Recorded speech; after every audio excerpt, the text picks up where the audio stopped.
Connaissez déjà un certain nombre de verbes pronominaux, notamment lorsque vous avez étudié la vie quotidienne, les activités quotidiennes, mais pas seulement. Et nous allons voir aujourd'hui qu'ils ne se conjuguent pas tous de la même manière au passé composé. Commençons avec le verbe se lever, qui est un verbe que vous connaissez bien. Quand on observe le sens et la structure du verbe se lever, on remarque que finalement c'est la même idée que lever quelqu'un. C'est-à-dire que je lève moi. Comme on n'a pas de préposition dans la structure verbale, on considère donc que le pronom se est un pronom COD. Prenons un exemple maintenant avec la phrase « Elles se sont levées ». Elles se sont levées, finalement, c'est la même idée que elles ont levé elles. Le COD est donc placé avant le verbe.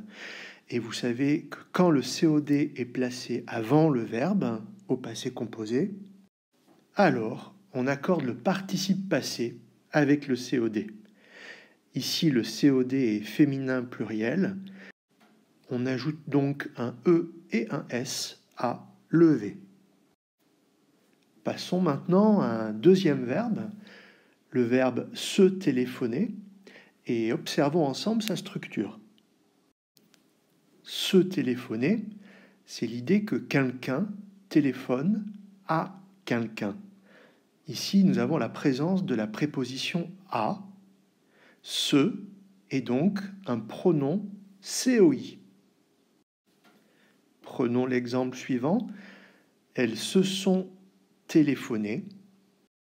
C'est donc l'idée qu'elles ont téléphoné à elles. Le pronom se ici est un pronom COI et il est placé avant le verbe.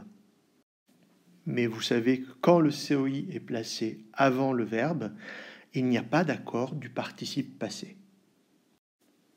Prenons maintenant un dernier exemple avec le verbe se laver les mains et observons sa structure. Se laver les mains, c'est un peu la même idée que laver les mains à moi. C'est-à-dire laver quelque chose qui m'appartient. C'est égal à laver mes mains.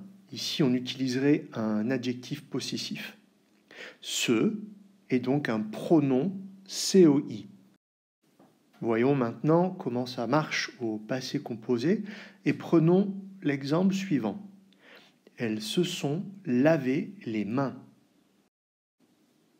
Si on analyse la phrase, ça revient à dire que elles ont lavé les mains à elles. Les mains est le COD, le pronom se est donc le COI. Pour résumer, le COD est placé après le verbe, et vous savez que quand le COD est placé après le verbe, on n'accorde pas le participe passé.